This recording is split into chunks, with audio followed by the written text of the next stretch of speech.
नमस्कार, आप देख रहे हैं हिमालय प्लस और मैं हूं आपके साथ दीपिका गौड़। आप सभी को बता दूं कि 6 दिन पहले एक घर से एक बेटा, पति और पिता घर से निकलते हैं, लेकिन उसके बाद वो घर वापस लौट के नहीं आते हैं। तो उसी बीच हमारे साथ उनकी पत्नी मौजूद हैं। मैम, जैसे कि 6 दिन हो गए हैं आपके पति को घर से निकले हुए, क्या कुछ ये पूरा मामला, इस बारे में बताइए। मेरा नाम अंजना चौहान है। मेरे हस्बैंड अमित चौहान ये अपर सहायक अभियंता NH PWD देहरादून में कार्यरत है।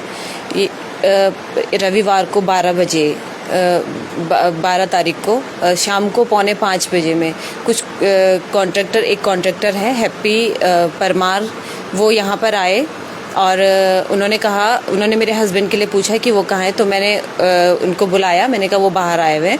फिर उन दोनों ने यहाँ पर बातचीत करी। अब मुझे नहीं पता क्या बातचीत हुई, लेकिन जो सिर्फ मैंने सुना वो इतना सुना कि मैं एक गाड़ी लेके आया हूँ, आपको गाड़ी दिखाता हूँ, सरप्राइज़ है, मिठाई खिलाता हूँ, चलो नीचे।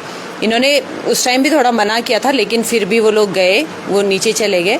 उसके बाद 1 या 2 मिनट बाद जब ये ऊपर आए तो एकदम डरे हुए से ऊपर आए, बहुत ज़्यादा घबराए हुए थे। मैंने इनसे 1-2 बार पूछने की कोशिश भी करी कि क्या है, मतलब क्यों ऐसे। तो उन्होंने कुछ नहीं कहा, सिर्फ इतना मुझे बोला कि मैं 1 घंटे में आता हूँ, मैं क्लेमेंट टाउन तक जा रहा हूँ, इन लोगों के साथ राइड पे जा रहा हूँ। तो मैंने कहा ठीक है फिर, क्योंकि थोड़ा सा घबराहट मुझे भी थी इनको देख के। तो मैंने 5:30 पे एक बार इन्हें कॉल किया।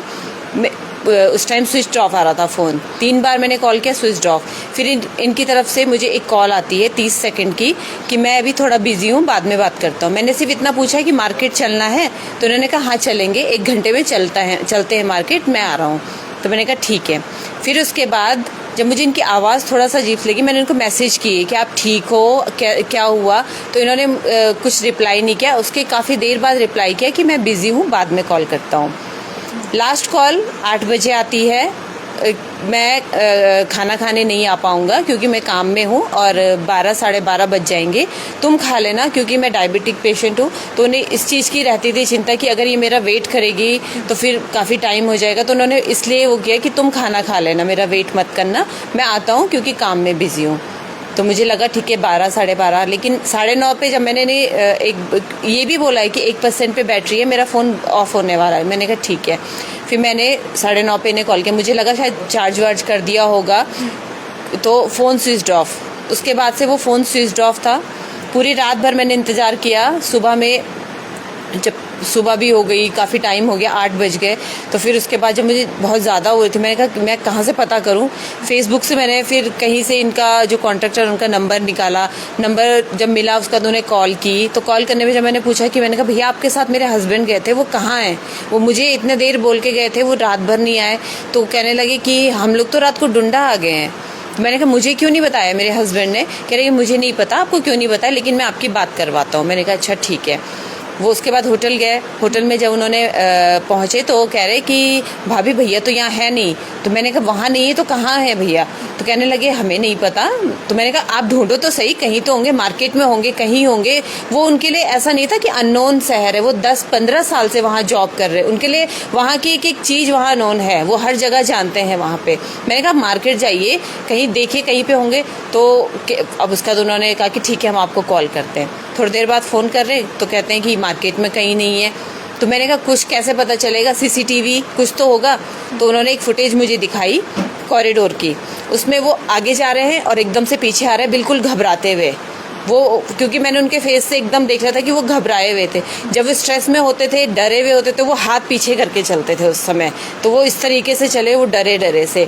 उसके बाद मैंने फिर उनसे बोला, मैंने कहा भैया इसमें तो ये डरे डरे दिख रहे हैं इस फुटेज कि नहीं भाभी जी, मैं आपको और फुटेज भी भेजता हूँ रात की, ये देखिए इतना चिल कर रहे हैं हमारे साथ में और बहुत अच्छे से हैं। तो मैंने कहा फिर गए कहाँ हैं। तो कह रहे कि अब हमें भी नहीं पता। तो उस दिन पूरे दिन भर बस वो उनसे यही बात होती रही कि भैया कहाँ है आप, कि बस भैया आने वाले होंगे, भाभी जी आने वाले होंगे।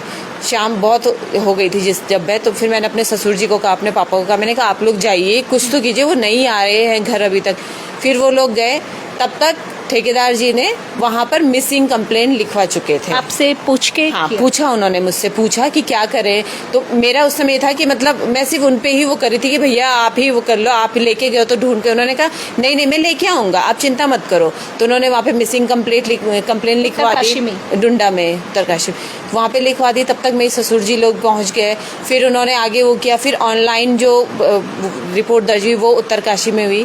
उसके बाद मेरा पूरा परिवार उस दिन रात भर, क्योंकि जो उनकी लोकेशन थी फ़ोन की वो 38 दिखा रही थी, वो आ रही थी, तो इतना वो इधर उधर हो रहे थे, कुछ पता नहीं चल रहा था। उस दिन है और आज का दिन है, अभी तक कुछ भी चीज़ नहीं हुई है। नंबर बंद आ रहा है आपके पति का? मेरे हस्बैंड का नंबर उसी दिन से बंद है जिस दिन से वो यहाँ से लेके गए हैं उन्हें, क्योंकि बहुत सारी चीज़ें जो सुनने को, अब कई चीज़ें आती है मेरे, अब इतने दिन हो गए तो ऑब्वियसली है कि आएंगी ना, बहुत सारी चीज़ें सुनने में होती हैं। तो बस यही हो रहा है, कोई कह रहा है कि उन्होंने उनके साथ मार पिटाई की है जब यहाँ से गए हैं, कोई कह रहा है कि वो उन्हें यहाँ से फोर्सफुली ले गए हैं, और मतलब जो ड्राइवर है वो भी कह रहा है कि उन्होंने मार पिटाई भी की थी शायद उनके साथ में। मैं ये सब चीज़ें भी सुन रही हूँ, लोग जो मुझे बता रहे हैं मैं सुन रही हूँ कि उन्होंने मार पिटाई की है, लेकिन जब बयान लिया है ड्राइवर का तो वो मना कर रहे हैं, कह रहे हैं कि नहीं ऐसा कुछ नहीं हुआ। तो आपके पति ने कभी आपसे कुछ जिक्र किया था इस बारे में, लड़ाई झगड़ा? नहीं, क्योंकि वो उनका नेचर ऐसा नहीं, वो बहुत ही ज़्यादा पोलाइट, उनका वो कभी किसी से ऊंची आवाज़ में बात नहीं। आप उनके कलीग से पूछेगा, आप जितने साल वो वहाँ रहे हैं एक एक लोग से पूछेगा कि उनका व्यवहार कैसा है, कभी किसी से ऊंची आवाज़ में बात नहीं की है, हमेशा हंसते हुए बात करते सबसे, कोई लड़ाई वाले कुछ भी नहीं, कुछ भी चीज़ नहीं थी ऐसे। बस उसी दिन जो हुआ, जो वो आए वो उन्हें यहाँ से लेके बाकायदा लेके गए हैं, ज़बरदस्ती वाला। क्योंकि मुझे अपने आप कॉन्ट्रैक्टर जब गया थे ना तो खुद से मुझे बता फ़ोन पे बोल रहे हैं कि भाभी जी, बस इतना मैंने ज़रूर बोला था भाई जी को कि अगर आप नहीं चलेंगे तो मैं भाभी जी को बता दूंगा कि इन्होंने मेरा बिल नहीं बना रहे हैं। तो मैंने कहा आपने, ये धमकी ही है ना, ये धमकी ही है एक तरीके से। आप ऐसे कैसे कह सकते हैं कि हम भाभी जी को, हर आदमी की कमज़ोर चीज़ तो उसका परिवार होती है, आप कैसे कह सकते हैं कि हम भाभी जी को ऐसा बोल देंगे। तो इस डर की वजह से ही वो उनके अब ये डर था, या यहाँ से वो ये बोल के गए हैं कि चलो क्लेमेंट टाउन तक चलो, वहीं काम करेंगे और कहीं नहीं, और वो ज़बरदस्ती उन्हें उत्तरकाशी ले गए हैं अपने साथ में। बस अब वो जाने, जब वो घर आएंगे तब वो बता पाएंगे कि क्या चीज़ उनके साथ में हुई है, या ये चीज़, अब मुझे कुछ पता नहीं है कि ये क्या हुआ है उनके साथ, पूरे रास्ते भर क्या हुआ है, मुझे कुछ भी मालूम नहीं है। तो वो जो हैप्पी ठेकेदार आप कह रही हैं, तो उससे संपर्क है आपका? अभी क्या कहना है उनका? उनका कहना ये है कि 1000% भैया घर आएंगे, वो सेफ है, आप चिंता मत कीजिए, हम लोग पूरा प्रयास कर रहे हैं उन्हें ढूंढने का। बस और पुलिस वालों से कोई बातचीत, उनका कुछ कहना? देखिए, अब मेरा ये है ना, अगर पुलिस अपना काम कर भी रही है ना, तो जब तक मेरे हस्बैंड घर नहीं आए तब तक तो मैं यही बोलूँगी ना कि पुलिस कुछ नहीं कर रही है।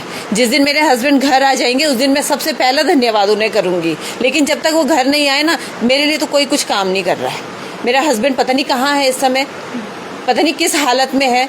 इन लोगों ने अगर उन्हें बंद रखा भी है तो कैसी हालत में होंगे, वो किस तरीके, एक एक दिन बढ़ रहा है क्या आदमी। मेरे हस्बैंड जो है वो, आप यकीन नहीं करेंगे, 1 घंटे भी उन्हें भूख बर्दाश्त नहीं होती है। अभी हो सकता है उन्होंने 6 दिन से कुछ खाया ना हो, किस तरीके से सरवाइव कर रहे होंगे वो वहाँ पे। हिम्मत रखिए, वो मिल जाएंगे। तो साथ ही आपने देखा कि अपर सहायक अभियंता के तौर पर वो देहरादून में कार्यरत थे, और इनका कहना है कि 6 दिन पहले जो हैप्पी नाम का ठेकेदार है वो इन्हें घर से ले गया था, लेकिन अभी तक इनके पति का कोई अता पता नहीं चल पाया है। साथ ही पुलिस भी अपना काम कर रही है, और साथ ही इस वीडियो के माध्यम से हम भी आप सभी से गुजारिश करेंगे, और थंबनेल पे आप इनके पति का फोटो देख सकते हैं। अगर आपको इसके बारे में कोई जानकारी मिले तो प्लीज़ आप कमेंट करें या जानकारी दें, और इसी तरह की वीडियोज़ के लिए हमारे साथ हिमालय प्लस पे बने रहिए।